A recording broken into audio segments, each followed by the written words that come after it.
Hello बच्चों, नमस्कार। मैं नितिन सर। आज आप लोगों को लेकर आया हूँ मलेरिया परजीवी का जीवन चक्र। ये क्वेश्चन बहुत ही ज़्यादा इंपॉर्टेंट है, बोर्ड में लगभग हर बार पूछा जाता है। ठीक है बेटा, तो बात करते हैं हम इन लोग यहाँ पे। सबसे पहले बात करेंगे कि मलेरिया का कारक क्या होता है, उसका नाम क्या होता है, यह जानेंगे। फिर उसके बाद में जानेंगे कि इसका जीवन चक्र मनुष्य और मच्छर के अंदर कैसे पूर्ण होता है। इसको हम जो है गहन अध्ययन करेंगे इसके ऊपर। तो आइए देखते हैं। मलेरिया के अगर कारक की बात करें तो मलेरिया का जो बेटा कारक होता है वो प्लाज्मोडियम होता है। साथ ही अगर मलेरिया के वाहक की बात करें, किसकी बात करें बेटा, मलेरिया के वाहक की बात करें, अगर इसी के जो है वाहक की बात करें तो इसका वाहक जो होता है बेटा वो जो है मादा एनाफिलीज होता है। फिलीज होता है, मादा एनाफिलीज होता है। ये मलेरिया का कारक होता है जो प्लाज्मोडियम होता है, और जो इसका वाहक होता है वो क्या होता है बेटा, मादा एनाफिलीज मच्छर होता है। ठीक है बेटा, वाहक का मतलब होता है कैरियर। वाहक का मतलब कैरियर होता है। कैरियर का मतलब होता है जो लेके जाता है। आप लोगों ने देखा होगा जो ट्रक्स वगैरह होते हैं उनके ऊपर लिखा होता है गुड्स कैरियर। कैरियर का मतलब होता है बेटा लेकर जाना, जो एक दूसरी चीज को लेकर जाता है। ठीक है, तो ये क्या करता है बेटा, जो मच्छर होता है, मच्छर जो मादा एनाफिलीज मच्छर होता है प्लाज्मोडियम को लेकर जाता है। ठीक है, तो आइए बात करते हैं इसका जीवन चक्र हमारी बॉडी में कैसे पूर्ण होता है।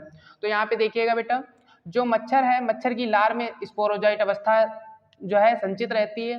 मच्छर की लार में जो है स्पोरोजाइट अवस्था संचित रहती है। अब आप लोग पूछेंगे कि स्पोरोजाइट क्या होता है। स्पोरोजाइट जो है बेटा वो जो है प्लाज्मोडियम की एक अवस्था होती है। स्पोरोजाइट क्या होता है, प्लाज्मोडियम की एक अवस्था होती है। तो स्पोरोजाइट जो है मच्छर की लार में संचित रहता है। अब यही मच्छर जब हम लोगों को काटता है, यानी कि मानव शरीर में जब मच्छर काटता है तो काटने के तुरंत बाद में रक्त के माध्यम से, किसके माध्यम से, रक्त के माध्यम से बेटा इसने काटा मानव शरीर में, मच्छर ने मानव शरीर में काटा, और काटने के बाद में रक्त के माध्यम से जो स्पोरोजाइट है, ये वाली जो अवस्था है स्पोरोजाइट है, वो कहाँ पहुंच जाता है बेटा, यकृत कोशिका में, यानी कि आपकी लिवर कोशिकाओं में पहुंच जाता है। ठीक है बेटा, लिवर कोशिकाओं में पहुंचने के बाद में ये जो है लिवर कोशिकाओं को इन्फेक्टेड करता है। ठीक है, और उनमें इन्फेक्शन फैलाता है। फैलाने के बाद में वहां पर बेटा ये एक प्रकार का अलैंगिक जनन करता है। क्या करता है, अलैंगिक अलैंगिक जनन करता है बेटा। लिवर में क्या करता है, एक प्रकार का अलैंगिक जनन करता है। उस जनन को ही क्या बोलते हैं बेटा, साइजोगोनी बोलते हैं। क्या बोलते हैं, साइजोगोनी बोलते हैं। और साइजोगोनी करने के बाद में क्या बनाता है बेटा, साइजोंट बनाता है। क्या बनाता है, साइजोंट बनाता है। साइजोंट क्या होती है, प्लाज्मोडियम की एक अवस्था होती है। क्या होती है, प्लाज्मोडियम की एक अवस्था, प्लाज्मोडियम की एक अवस्था होती है, की एक अवस्था। ये जो बेटा साइजोंट होता है, साइजोंट भी जैसे स्पोरोजोइट होता है सेम उसी के तरीके से साइजोंट भी जो होता है प्लाज्मोडियम की एक अवस्था होता है। अब यही साइजोंट क्या करता है बेटा, मानव की आरबीसी में जो है चला जाता है, मानव की आरबीसी में। अब यहाँ पर बेटा क्या होता है, यकृत कोशिका, ये साइजोंट कहाँ पर बने थे, यकृत कोशिका में बने थे। कहाँ बने थे, यकृत कोशिका में बने थे। अब यहाँ पे क्या होता है, यकृत कोशिका फट जाती है। क्या होता है, यकृत कोशिका फट जाती है और साइजोंट बाहर आ जाते हैं, और साइजोंट बाहर आ जाते हैं। अब बाहर आने के बाद में ये फिर से रुधिर के माध्यम में कहाँ पर बेटा एंटर कर जाते हैं, मानव की आरबीसी में एंटर कर जाते हैं। अभी देखो, मानव शरीर में आए थे रक्त के माध्यम से, यकृत कोशिका में गए, यहाँ पर इन्होंने साइजोगोनी की और पोषण भी लिया, और उसके बाद में क्या हुआ, साइजोंट बना लिया। जैसे ही इसमें साइजोंट बने वैसे ही ये फट जाती है। जैसे ही इसमें साइजोंट बने वैसे ही फट जाती है। फटने के बाद में क्या होता है बेटा, मानव की आरबीसी में एंटर कर जाते हैं। जैसे बेटा मानव की आरबीसी में एंटर कर जाते हैं तो आप लोग जानते होंगे मानव की आरबीसी में एक वर्णक पाया जाता है जो हमारे रुधिर को लाल करने के लिए उत्तरदायी होता है। उस वर्णक का नाम होता है बेटा हीमोग्लोबिन। क्या नाम होता है, हीमोग्लोबिन। उस वर्णक का नाम होता है बेटा हीमोग्लोबिन। अब हीमोग्लोबिन में दो चीजें पाई जाती हैं। अगर हीमोग्लोबिन का हम संधि विच्छेद करें तो इसको बोलेंगे हीम, इसको बोलेंगे बेटा heme, heme plus globin, heme plus globin. तो ग्लोबिन जो होता है बेटा वो प्रोटीन होता है। क्या होता है, प्रोटीन होता है। और जो हीम होता है बेटा वो क्या होता है, आयरन होता है, आयरन होता है। ठीक है, तो हीमोग्लोबिन में दो चीजें पाई जाती हैं। पहली चीज होती है आयरन, दूसरी चीज होती है प्रोटीन। अब बेटा जैसे ही ये साइजोंट इसमें एंटर करता है तो ये प्रोटीन तो खा जाता है और आयरन बचता है। क्या बचता है बेटा? आयरन या फिर हीम बचता है। ठीक है बेटा, तो ये साइजोंट हीम यानी कि साइजोंट ने जो है हीमोग्लोबिन को खाने की कोशिश की और ग्लोबिन यानी कि प्रोटीन को खा गया और हीम बच गया। ठीक है, तो यहाँ पे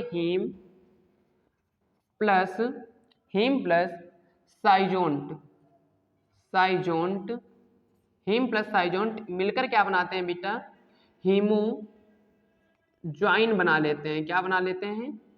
हीमो ज्वाइन बना लेते हैं। हीम बचा था, साइजोंट इधर से खा के गया था ग्लोबिन प्रोटीन को और हीमोजॉइन बना लेता। वही बेटा हीमोजॉइन हमने यहाँ पे आपको दिखाया है, जो यहाँ पे इन्होंने जो है हीम यानी कि ये जो साइजोंट था जिसने जो हीम को बचा दिया था और ग्लोबिन को खा गया। ठीक है, तो हीम साइजोंट के साथ में जुड़कर हीमोजॉइन बना लेता है। ये हीमोजॉइन इसी की वजह से मलेरिया में हमें बुखार आता है। बुखार आने की वजह क्या होती है बेटा?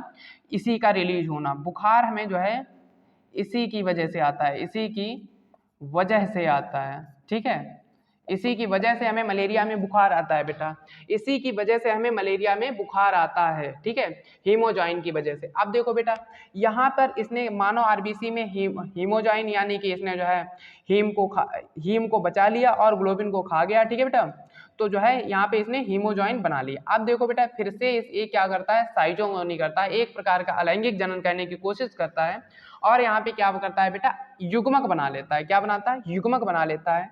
युग्मक आपको पता है मादा युग्मक और नर युग्मक अलग अलग होते हैं। मादा युग्मक जिनमें जो है इनको हम जो है गुर बीजाणु भी बोलते हैं और नर युग्मक इनको लघु बीजाणु बोलते हैं। ठीक है बेटा, अब ये दोनों जो है कहाँ बने थे?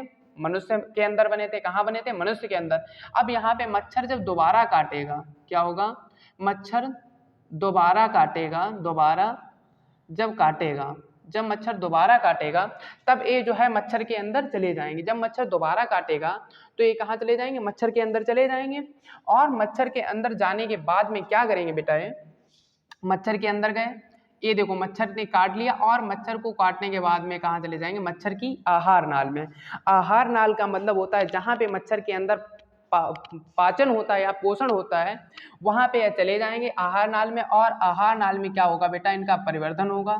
परिवर्धन मुख्य रूप से कहाँ पे होता है? आहार नाल के भी अंदर अगर बात करें तो मच्छर के अंदर परिवर्तन जो है आमाशय में होता है और वहाँ पे आमाशय में क्या होता है?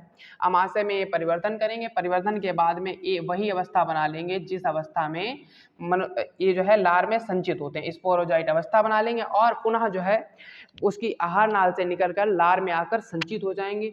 लार में संचित होने के बाद में फिर से मच्छर जो है काटेगा मानव शरीर को, फिर से जो है यही जो है जो एक बार हमने आपको समझाया है यही प्रोसेस दोबारा जो है लागू हो जाएगी। ठीक है बेटा, जैसे कि हमने अभी आप लोगों को समझाया, एक बार फिर से समझा रहे हैं, देखिएगा जरा। यहाँ पे मच्छर की लार में संचित था, जो मैंने अभी आपको स्पोरोजाइट बनवाया था, कहाँ से बन के आया था? आमाशय से, यानी कि मच्छर के जो है आहार नाल में इसका परिवर्तन हुआ था, यहाँ से स्पोरोजाइट बन के आया था। अब ये स्पोरोजाइट क्या करेगा? मच्छर की लार में संचित था, मानव शरीर को काट लिया, यकृत कोशिका में गया। ठीक है, यहाँ पे साइजोगोनी कर ली, साइजोंट बना लिया। ठीक है, और साइजोंट बनाने के बाद में फिर से मानव की आरबीसी में जाकर ये क्या करेगा? जो है साइजोगोनी करेगा और जो है हीम को बचा लेगा और ग्लोबिन को खा जाएगा।